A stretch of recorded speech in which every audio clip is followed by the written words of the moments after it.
Hola, ¿qué tal? ¿Cómo le va? Muy, pero muy buenos días. Marcado por Experto, Canal Metro, La City por Dentro TV y, como siempre, los buenos días primero para Gustavo Jorge Giralde. Gus, ¿cómo te va? Hola, ¿qué tal? Buen día, Carlos. ¿Cómo estás? ¿Estás contento? Te veo Sí, contento, sí, te veo porque contento. bueno, Fue ya una estamos maquinita el equipo. al dúo derechito.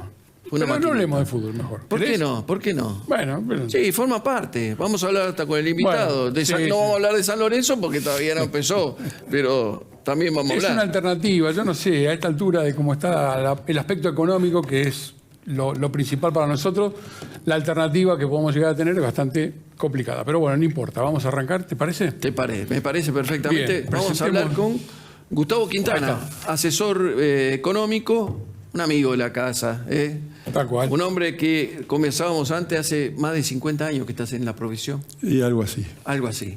No quería decirlo, pero algo así. No, pero digamos, vale la pena porque quien nos escucha del otro lado se encuentra con una persona que sabe del métier, y de hecho lo consultan prácticamente todos los medios del país, lo están consultando y lo vemos a diario en los principales portales. Gustavo, lo primero de nada, muchísimas gracias por estar acá Al presente contrario, junto a al nosotros. contrario. Gracias por la invitación. Y bueno, lo primero de todo es preguntarte, a ver, ¿qué podemos preguntar? ¿Cómo lo estás viendo esto? Vos un tipo de experiencia, de conocimiento, todo. ¿Qué estás viendo de todo este momento económico? Y yo creo que estamos pasando por un momento delicado. El Banco Central tuvo que apelar nuevamente a reflotar el régimen de estímulo del dólar soja porque evidentemente en octubre y noviembre estaba perdiendo divisas. En noviembre la pérdida total de divisas se estaba acercando al mes de julio de este año, que fue el más importante en ese sentido. En el mes de julio vendió más de 1.200 millones de dólares. Antes de la implementación de este nuevo sistema estábamos en 980, 990 millones de pérdidas. Entonces creo que no tuvo más remedio que reflotarlo. Por lo menos hasta fin de diciembre veremos cómo le va con esto. Los augurios, digamos, y las proyecciones es que no van a ser tan importantes los ingresos como en el mes de septiembre. No quedó tanto para vender, y las proyecciones para las cosechas finas y la cosecha gruesa son bastante más delicadas, ¿no es cierto? Es decir, la sequía y todas las complicaciones que trae la producción agropecuaria auguran que Argentina el año que viene va a tener un nivel de ingreso bastante inferior al que tuvo este año. ¿Crees que el fundamento que pudo haber tenido la alternativa de tener el soja 2, llamémoslo así, como variante, que esto pudo haber provocado una cierta calma, o el Mundial también ayudó? Confluyen los dos elementos. Obviamente el éxito de este renovado plan de estímulo tiene que ver con la calma que se ve en el mercado, que también es transitoria. No hay que olvidarse que en diciembre estacionalmente la demanda de pesos aumenta en la primera quincena y por lo tanto los tipos de cambio tienden a reflejar esa situación con estabilidad, con bajas de precios. Una situación que estacionalmente se revierte en la última semana de diciembre, cuando ya el público tiene en sus manos el aguinaldo, el adelanto de vacaciones y todo lo demás. En los últimos años se dio de esta manera. Veremos si este año se repiten las mismas condiciones. Pero bueno, también la implementación de este régimen con una afluencia de dólares en el mercado y dándole la posibilidad central de utilizarlo para abastecer la demanda, tranquiliza un poco el mercado, ¿no es cierto? Lo tranquiliza. Veremos cuánto dura y en qué magnitud. Da la impresión, Gus, así mirando un poquito el mercado y alguien que no conoce, daría la impresión de que funcionó el soja 1, como bien dijo Gustavo, funcionó, dio resultado, entonces ahora cuando las papas quemaban, sacamos el soja 2.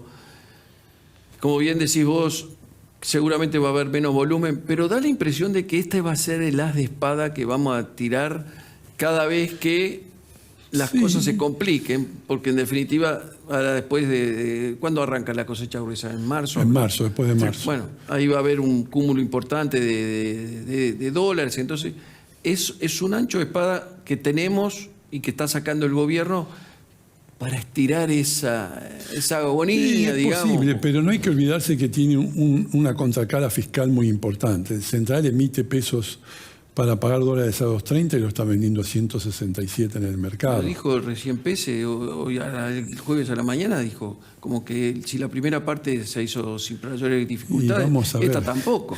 Yo quisiera verlo, porque son pesos que se emiten y van al mercado de cambio. Y eso pudo haber justificado la suba de los tipos de cambio alternativos en los últimos días de noviembre.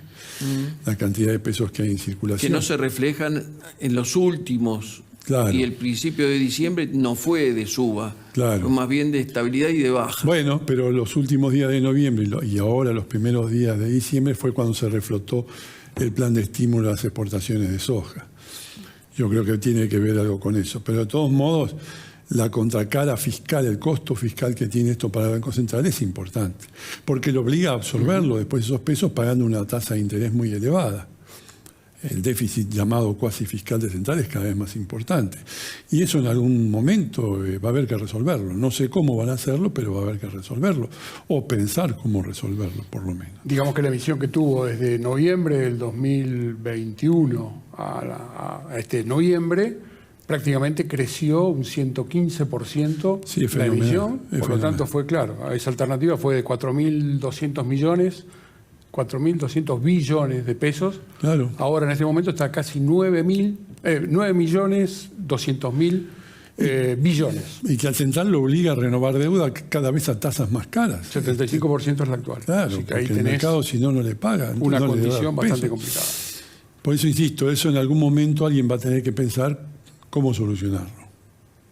El dólar. No lo ves ahora, ¿no? Perdón. No, lo ves en el corto plazo. No, esto sigue. O sea, de bajarlo de 6 a 3 o esa... Hasta bien entrado el primer trimestre del año que viene, yo no creo que haya cambios significativos. Y después veremos, porque entramos en un clima preelectoral que también va a agudizar las tensiones en el mercado, en la economía, y bueno, por ahí funciona otro plan platita y veremos mayor emisión de pesos. Ahora a fin de diciembre pagan un bono a los jubilados que ganan la mínima. Se complica, desde ese punto de vista se complica. Veremos cómo salen. Yo digo, en algún momento van a tener que pensar cómo salir. ¿Crees que la inflación se baja con más crecimiento, como dijo Pese? Se baja con más crecimiento, es cierto, pero la visión de las autoridades económicas es que es un fenómeno multicausal. Ellos lo adjudican. Para ese es el otro término que utilizó. Es el latiguillo que utilizan para justificar el aumento de precios. Y la realidad lo que te está indicando es que la inflación es el resultado de la falta de financiamiento que tiene el sector público, que lo obliga a emitir pesos porque no tiene crédito, ni interno ni externo, para sufragar los gastos que tiene el Estado. Y esa emisión tarde o temprano genera inflación. Yo no creo que sea tan así como un efecto multicausal, pero bueno. Insisto, no sé si... Diciembre ya viene con aumentos de menor cuantía, pero viene con aumentos en prepaga, personal de casas particulares, nafta. Ayer aumentó la nafta, sí. Claro, decir, bueno, todo eso se va a reflejar inevitablemente en aumento de precios. Hay dos grandes temas que tenemos en la Argentina, que son el dólar y la inflación, amén de otros que pululan por ahí que también hacen mella. Pero, ¿cómo lo ves el dólar? ¿Qué puede pasar con el dólar? ¿Y qué puede pasar con la inflación cuando se está hablando de que la idea es bajar el dígito 6 al dígito 5 y que de ahí empiece una baja paulatina hasta llegar a marzo o abril con dígito de 3? Sí, ¿es un deseo? Yo creo que es un deseo más que una realidad. Son proyecciones demasiado optimistas teniendo en cuenta los antecedentes que vamos teniendo mes a mes. Es decir, me parece... demasiado optimista. Si el Estado no deja emitir, no hace una baja sustancial del gasto público, difícilmente la inflación se acomode en un nivel del 3% mensual. Que es importante, un 3% mensual, teniendo en cuenta el contexto actual, es una baja significativa. Pero lo veo como más como una fantasía, como una aspiración que como una realidad tangible, por lo menos en el corto plazo. Y lo que puede pasar con el dólar, bueno, tiene que ver con esta situación en general. En Argentina, al no haber moneda, lo que siempre uno dice es que el refugio de calidad es el dólar. Y ante la incertidumbre que puede sobrevenir a partir de un año, del 2023, que se inicia con toda una puja electoral, yo creo que va a haber presión sobre el mercado. Es una forma, digamos, de preservar ahorros o por lo menos no perder lo que uno tiene, refugiarse en una moneda fuerte que es el dólar y no el peso. Salvo que la tasa suba mucho más. Es decir, la tasa es un efecto que puede condicionar la evolución del tipo de cambio. Pero también tiene que estar en un contexto determinado. Es decir, subir la tasa por subirla sin hacer ningún otro arreglo no creo que tenga mucho sentido y el efecto va a ser de corto plazo. ¿Ayuda un poquito el tema del préstamo del BID que se recibió esta semana?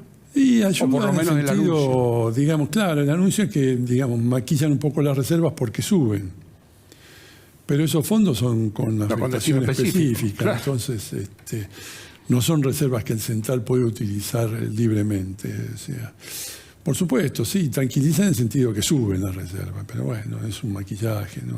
A mí me llama la atención, Gustavo, que hablamos de cierta estabilidad, porque digamos, hay una realidad que indica que hay una cierta tranquilidad después de haber visto los cimbronazos de allá por julio, agosto. Hay una mayor tranquilidad en los mercados. Ahora bien, cuando uno analiza, se encuentra donde soja 1 y soja 2, donde el Banco Central tiene que estar emitiendo para poder paliar eso y darle un incentivo a los exportadores. Las importaciones se reducen sensiblemente para tratar de evitar de que no salga. Por otro lado, bueno, se sigue incentivando pagos a otros porque la gente no le alcanza para vivir, entonces hay que sacar y seguir la maquinita para poder que esa gente pueda tener algo digno. Y otra serie de variables en donde vos decís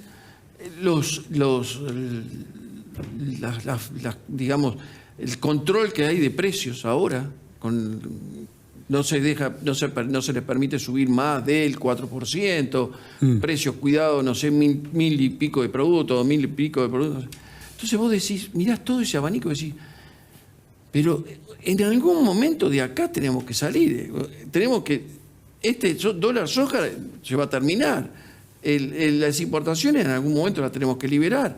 Esto no podemos estar, son 120 días, 200 días, ¿cuánto tiempo podemos tener el precio sin mover?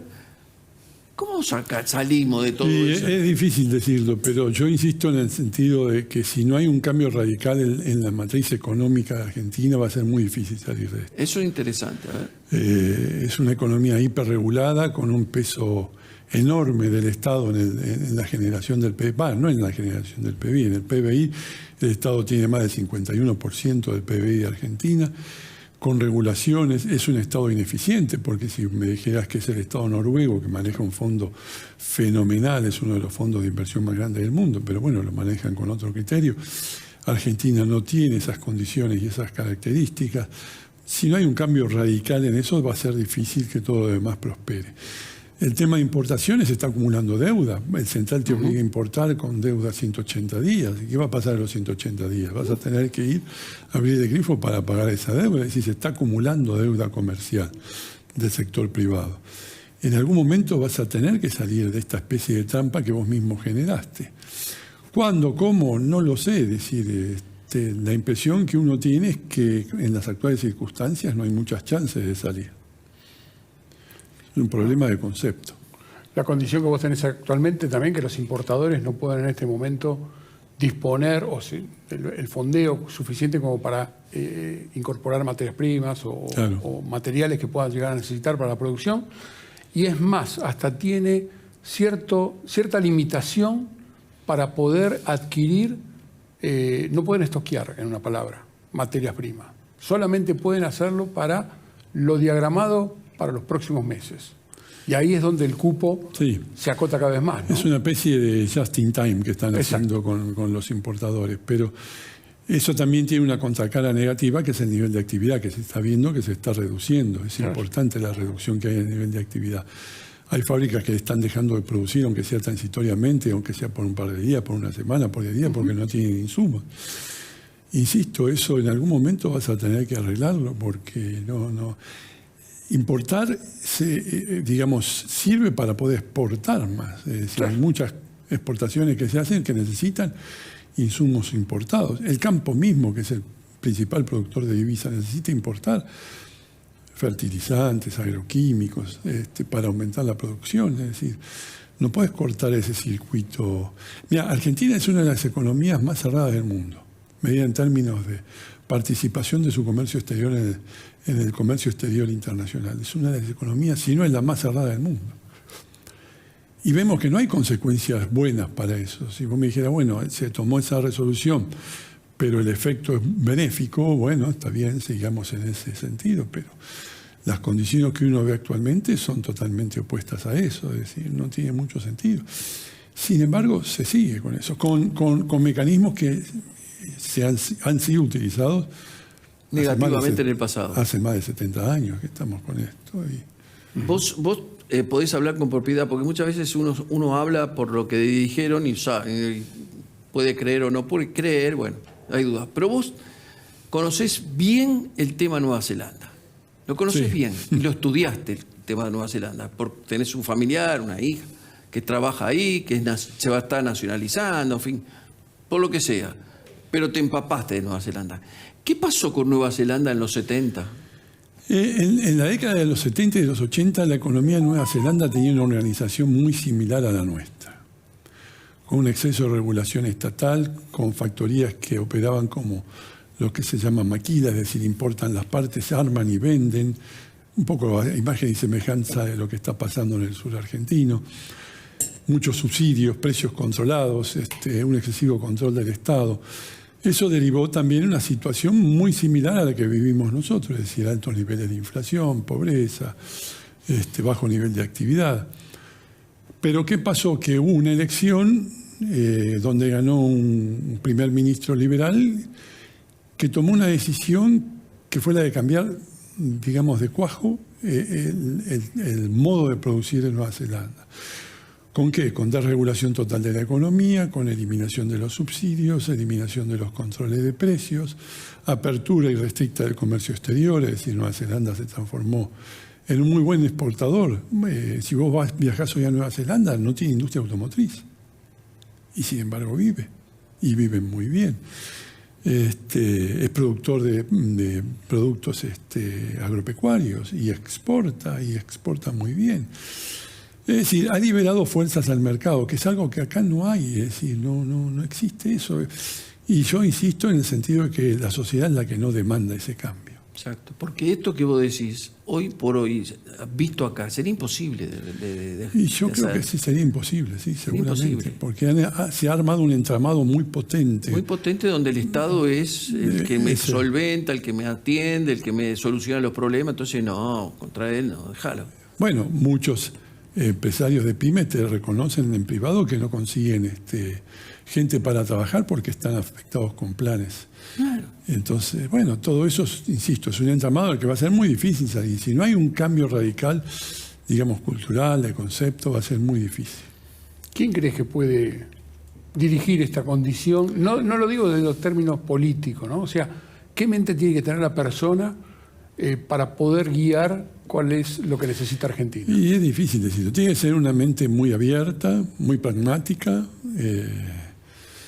investigar, conocer, empaparse de cómo funciona el mundo fuera de las fronteras de Argentina y de los países que están muy ligados ideológicamente a Argentina. No veo por ahora una figura que pueda rescatar esos valores, pero es lo que requisitos que tiene que tener un respaldo muy grande. Tiene que tener un respaldo, sí. Sin respaldo no se puede hacer. No se puede hacer, evidentemente. Por sí mismo, una figura, por más que uno diga, fulano me gusta, si no tiene un apoyo, un aparato y una fuerza que lo apalanque, sin duda. No, va camino al fracaso. ¿Cómo ves el tema del Mercosur? La relación de la República Oriental de Uruguay con el Tratado Transatlántico. Si perdemos con ganas, va a haber problemas. No, bueno. Va a haber problemas. Y Uruguay está desde lo económico. Después te dije que lo futbolístico no quería tocarlo. Uruguay está tratando de hacer algo que yo decía que era lo práctico, es decir, buscar el alineamiento con países para poder comerciar en el mundo. El Mercosur ha sido algo que no funcionó como debería haber funcionado. No. Porque se cerró, es decir, en vez de hacer una organización económica, imagen y semejante al mercado común europeo, pero imposible hacerlo en las mismas condiciones. El mercado común europeo exigió requisitos muy, muy drásticos a las economías de los países miembros, que acá difícilmente lo aprueben. Es decir, no le veo mucho futuro y en realidad veo que no funciona como debería funcionar. Es más una unión transitoria aduanera que otra cosa. Claro. Con escasa posibilidad de proyectar al mundo. Tiene un potencial enorme, por supuesto, por los países que lo integran, pero... Bueno, nos queda un minuto. Te voy a sacar del dólar, de la inflación y todo, vamos a distenderlo y te voy a preguntar, ¿cómo ves a la selección? ¿Te gustó? Sí, me gustó ¿Le mucho. tenés fe? Le tengo mucha fe. En los últimos 2 partidos, sobre todo, veo que es como que recuperó el funcionamiento que tenía antes del inicio del Mundial. Es decir, un equipo que juega, que hace bien. jugar, con un técnico que ha hecho los cambios que ha tenido que hacer, insertando jugadores jóvenes con mucho futuro. Yo creo que hay un par de jugadores que son muy jóvenes y tienen mucho futuro, en vistas a los próximos mundiales, porque ¿Seguro? no te olvides que Sí. Messi ya es un muchacho que es muy probable que en el próximo mundial no esté. O cumpliendo otra función. O estará. cumpliendo otra función, sí, pero en el campo de juego no lo veo. Es decir, incluso por declaraciones propias del mismo Messi. Así que yo creo que están trabajando con cierta inteligencia, insertando jugadores que son más jóvenes y que tienen un potencial y un futuro, a mi juicio, enorme. ¿El fútbol le da aire a la política? Y un poco sí. Sí. Un poco sí. El pan y circo funciona en todos lados y evidentemente estos Si días salimos con el bombo al final del campeonato, estamos más preocupados por eso que por las condiciones estructurales de la economía no han cambiado. Rizo, si le seguimos preguntando, nos va a contestar me va a contestar todo. la cena que tiene que Está hacer bien, esta está noche. bien, tenés razón. Porque Gus, nos van a pedir. muchísimas gracias. No, Fue un gracias gusto, a- como siempre, gracias a charlar. ustedes por Podíamos invitarme. seguir un rato más. Gracias por todo. Como Gracias, siempre, gracias a usted. Gustavo. ¿Todo bien? Sí, todo perfecto. Bueno, te dejo la despedida. Bueno, nada, los esperamos la próxima acá por Canal Metro, en Mercado por Expertos, la City por Dentro. Gracias. Chao.